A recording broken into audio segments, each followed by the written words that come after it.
Assalamu alaikum and welcome to our YouTube channel. My name is Shoaib Gondal and I am a team member of Higher Studies Consultant Law Firm. Students, आज का हमारा topic है how to apply Schengen visa from UK. UK से Schengen visa के लिए किस तरह student apply किया जाए, इंपॉर्टेंट टॉपिक है यूके के हवाले से। एक दफ़ा आज फिर हम यूके की ही वीडियो करने जा रहे हैं स्टूडेंट्स। टॉपिक पर आने से पहले अगर आपने हमारा चैनल सब्सक्राइब नहीं किया तो मेरी आपसे स्टूडेंट्स रिक्वेस्ट है कि हमारे चैनल को सब्सक्राइब कर दीजिएगा, लाइक और शेयर कर दीजिएगा। वीडियो के हवाले से कोई क्वेश्चन हो तो वो भी आप हमसे कमेंट सेक्शन में पूछ सकते हैं। वापस आते हैं अपने टॉपिक की तरफ students, how to apply Schengen visa from UK.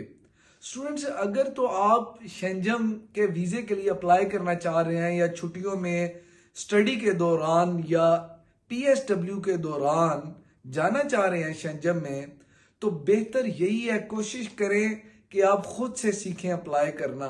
अगर तो आप खुद से अप्लाई कर सकते हैं तो आप इस वीज़ा के लिए खुद से अप्लाई करें। उसके लिए आपके 250 से 300 पाउंड बच जाएंगे, जो एक काफ़ी अच्छी अमाउंट है, ये आपकी बच जाएगी स्टूडेंट। अगर आप ये समझते हैं कि मुझसे अप्लाई करने में मिस्टेक हो सकती है या कोई चीज़ रह सकती है, तो स्टूडेंट फिर बिल्कुल भी ऐसा ना करें और आप किसी कंसल्टेंट से ही रब्ता करें। वहाँ पर बहुत ज़्यादा कंसल्टेंट हैं यूके में जो आपका बड़ी आराम से वीज़ा लगवा देंगे शेंजन की किसी भी कंट्री का, चाहे स्पेन हो, इटली हो, फ्रांस हो, स्विट्ज़रलैंड हो, कोई भी कंट्री हो शेंजन का, आपका आराम से वो वीज़ा लगा देंगे और आपसे 250 या 300 पाउंड चार्ज करेंगे स्टूडेंट। इसके अंदर आपकी अपॉइंटमेंट भी शामिल होगी, आपकी होटल बुकिंग भी वो करवा देंगे अपनी इस फीस में, और टिकट की और बाकी चीज़ें भी आपका सारा करवा देंगे। क्योंकि अगर खुदा ना खास्ता आप खुद से अप्लाई करें और आपको नहीं पता अप्लाई करने का, आपका वीज़ा रिजेक्ट हो जाता है, तो वो सिर्फ वीज़ा रिजेक्ट नहीं, वो आपको बाद में भी परेशान करेगा।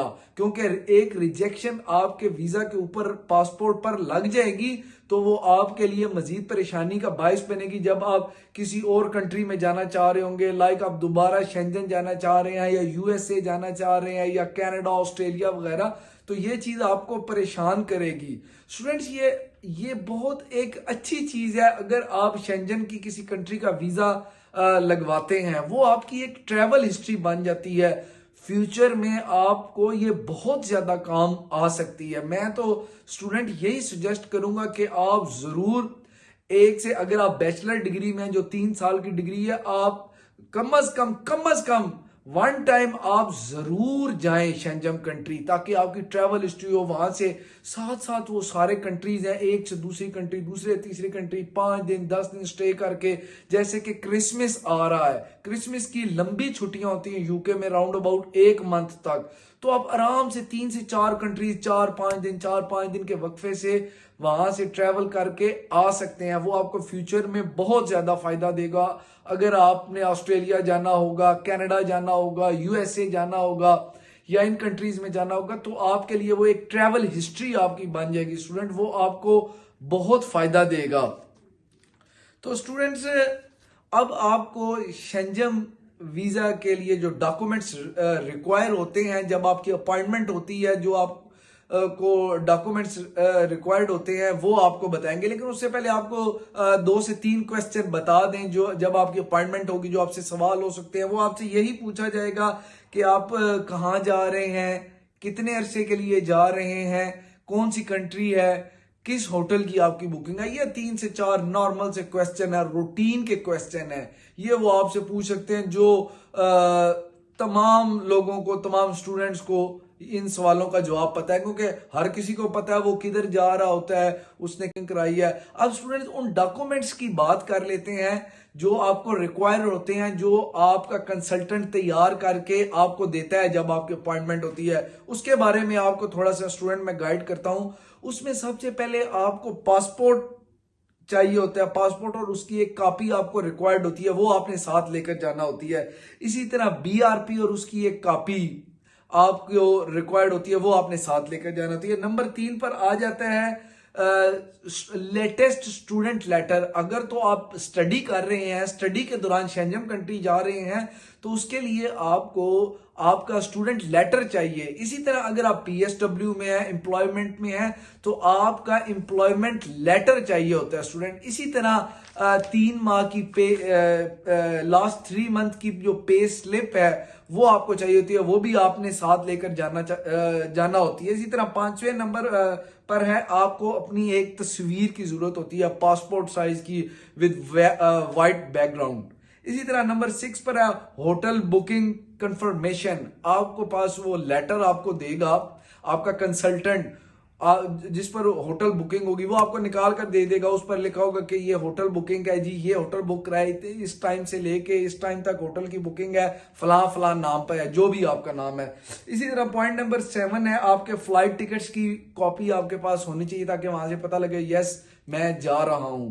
इसी तरह नंबर 8 पे है वीजा एप्लीकेशन फॉर्म। ये भी आपको आपका कंसल्टेंट ही प्रोवाइड करेगा, निकाल कर दे देगा प्रिंटर से, ये भी आप साथ लेकर जाएंगे। इस तरह स्टूडेंट नंबर 9 पर है ट्रैवल इंश्योरेंस। आपकी ट्रैवल इंश्योरेंस होगी, वो भी कंसल्टेंट आपको प्रोवाइड करेगा, वो भी आप साथ लेकर जाएंगे। नंबर 10 पर है अपॉइंटमेंट लेटर। जो आपने अपॉइंटमेंट ली होगी उस जगह एम्बेसी की जहां आप इंटरव्यू देना है, वो अपॉइंटमेंट लेटर आपके पास होना चाहिए। वो आप उन्हें दिखाएंगे कि ये देखें जी मेरी अपॉइंटमेंट हुई भी है आपके पास, ऑलरेडी उनके पास होता है, जारी बात एक बुकिंग है, लेकिन फिर भी आपको साथ लेकर जाना चाहिए।